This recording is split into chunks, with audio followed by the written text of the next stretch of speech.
suis Massy, je suis aussi Blanquette Lagoulu sur scène. Parfois sur scène ça déborde aussi, dans la vie. Et du coup je dirais simplement que je suis une artiste drague dont le chat ronronne dans le micro actuellement. Ici on se trouve chez moi, c'est vraiment mon petit cocon où je crée pas mal de choses. J'ai pas de ligne directrice et du coup tu vas te retrouver avec des trucs bien, genre un petit costard en satin rose, mais à côté de ça tu auras vraiment cette vieille robe dégueulasse en je ne sais même pas quelle matière, a certainement brûlé en fait. Je suis ce qu'on appelle une personne non binaire, c'est-à-dire qu'il y a plein de définitions de la non-binarité et je crois qu'elles sont toutes très bonnes. Je vis d'une manière assez libre, ce qu'on appelle le genre, et je me sens ni plus homme ni plus femme. C'est quasiment moi qui fais tout ce stylisme de perruque. C'est pas encore parfait, loin de là, mais l'idée c'est vraiment de petit à petit acquérir le max de compétences pour faire et ne pas du coup dépenser ailleurs l'argent que je n'ai pas. Ce que j'aime bien c'est passer, je vais passer 8 heures ici à styliser une perruque, mais à la fin de ces 8 heures, il y a quelque chose d'hyper intéressant en toi qui est putain, j'ai réussi en fait, et c'est hyper gratifiant. C'est ça la planche. Je l'avais cachée parce que mon propriétaire était venu. C'est la planche de mon arrière-grand-mère, Maria, une planche à polenta où apparemment elle était assez connue dans le village pour avoir un certain caractère, et du coup ça serait l'ébéniste du village qui lui aurait fait sur mesure pour elle, et je trouve ça assez chouette. Je viens d'une famille qui est hyper matriarcale où les femmes ont un pouvoir énorme du côté de mon papa et de ma maman, et du coup ça c'est un truc qui m'a genre juste énormément inspiré encore maintenant. Pour ce soir, ce qu'on va apprendre, il y a toujours un petit mélange de choses assez atypiques. Ça par exemple c'est une super copine qui me l'a offert. Il y a pas mal de cadeaux. Du coup un petit peu de laine parce qu'il va faire froid. Après on va mettre ça ici. Quelque chose de très court. J'ai la chance d'avoir été accepté hyper facilement comme une personne LGBT dans ma famille. Après par exemple, elles ne sont pas encore venues voir le show, j'aurais pas forcément parlé de non-binarité, donc elles vont sûrement le découvrir avec cette émission. Hello. J'ai vraiment hâte de montrer ce que je fais, parce qu'à un moment donné aussi, j'ai plus envie d'avoir honte aussi d'être cet artiste un peu dissident. Enfin, je suis fier de ce que je fais, donc j'ai envie qu'elle soit fière aussi de ce que je fais en soi. On a des fossiles, c'est bon. J'allais oublier ma petite perruque. C'est ma petite perruque d'hétérosexuel. Playback est venu dans l'idée de contacter des bars hétérosexuels, c'est-à-dire qui ne sont pas estampillés LGBTQ, et en fait leur proposer via un show d'y transporter des histoires qu'elles n'ont pas l'habitude d'entendre, des corps qu'elles n'ont pas l'habitude de voir, et du coup main dans la main avec ces propriétaires de bars, on installe un climat de plus en plus safe. C'est dégueulasse! Ah! Vous avez pas de parapluie BX1? On va à la laiterie! C'est au milieu du parc Josaphat. Coucou, bonjour, magnifiques humains.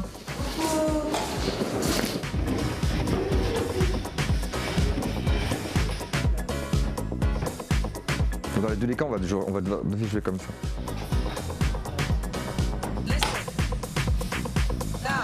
J'ai appris d'abord seul avec les médias qui se proposent à nous, parce que de plus en plus il y a une large proposition sur les réseaux, sur les internets, et après ça je suis vite rentré dans un collectif drag qui s'appelait Not Allowed, et en fait bosser avec des drags c'est ce qu'il y a de mieux, puisque tu t'échanges plein de conseils, tu regardes l'autre, tu apprends de l'autre. Non, je transmets ce savoir à des petites âmes qui souhaitent apprendre. Le cours ça s'appelle la Drag Academy. C'est toutes les semaines, et ça se passe à la Bruxelles Art and Pole. J'y donne des cours de drag au niveau de la performance, le make-up.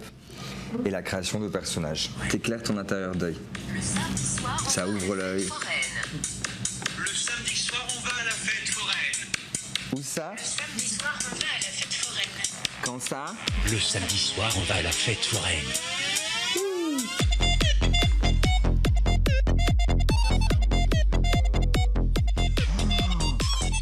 J'ai appris à côté.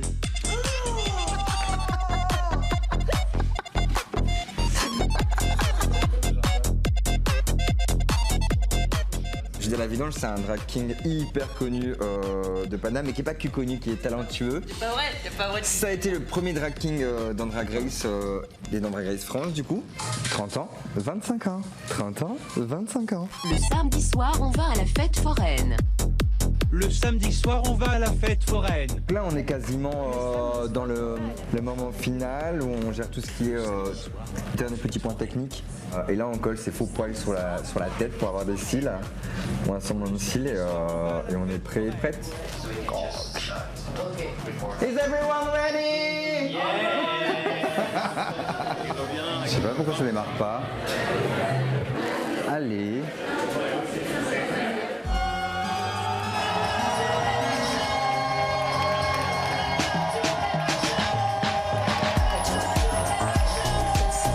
Bonsoir Scarbeck. Alors, quelque chose se passe dans Scarbeck. Oui.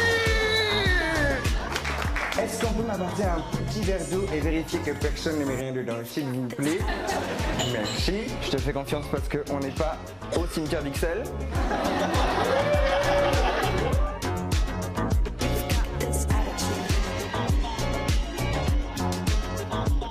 Comme j'ai l'habitude de dire, on ne va pas, malheureusement, en une soirée déconstruire ce que Michel Sardou a mis une carrière entière à bâtir. La chanson française qui est un florilège de culture qui n'est pas woke du tout. Franchement, Zemmour, c'est un bon gars. Comme Hanouna ou PPDA. Hey, viens, si tu veux, on parle de football. C'est intéressant de venir piquer dans les musiques françaises, de venir piquer les endroits qui sont absolument écœurants en fait. Et on a grandi dans cette culture musicale à célébrer des chansons qui sont absolument abjectes mais qu'on aime bien en même temps, parce qu'il faut reconnaître qu'on aime bien ces chansons.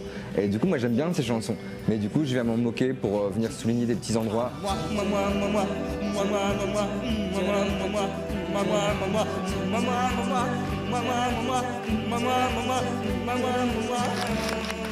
Notre parcours il est tellement dur et tellement jonché de bonheur extrême, d'horreur extrême, qu'au final quand tu transmets ça sur scène, je le transmets de manière comme ça sort. Et si ce que je vais dire c'est horrible, et le public doit l'entendre en fait. Les chats, n'oubliez pas, surtout, guys, Veronica, Robert and Judas, don't forget the door thing with the key to avoid. À tantôt.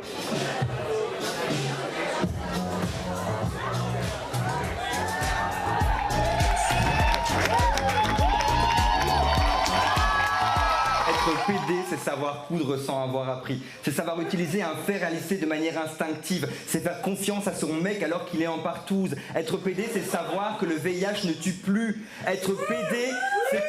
Ouais. Être PD, c'est connaître par cœur sous le vent la version de Garou et la version de Céline. Être PD, c'est avouer à son ami que son sarouel est moche. Être PD, c'est sentir de la même famille que Liza Minnelli et Dalida. Être PD, c'est haïr le pape, mais se dire frérot, tes bijoux ils sont beaux. Être PD, c'est être trans, bi, PD, Gwyn. Être PD, c'est Judas La Vidange.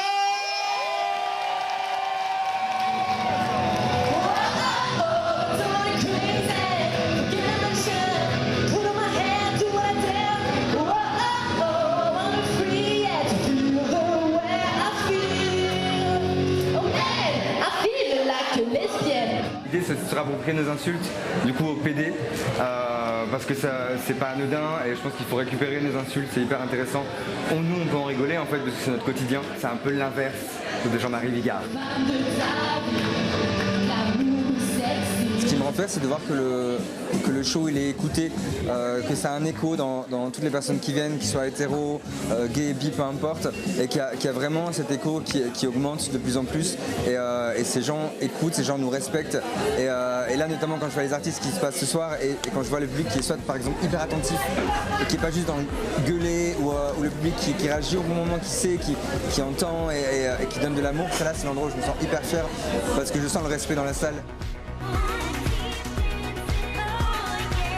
Je suis beaucoup moins en colère que je l'ai été les dernières années parce que notamment j'ai la chance d'être hyper bien entouré et d'avoir l'impression d'être aussi entendu.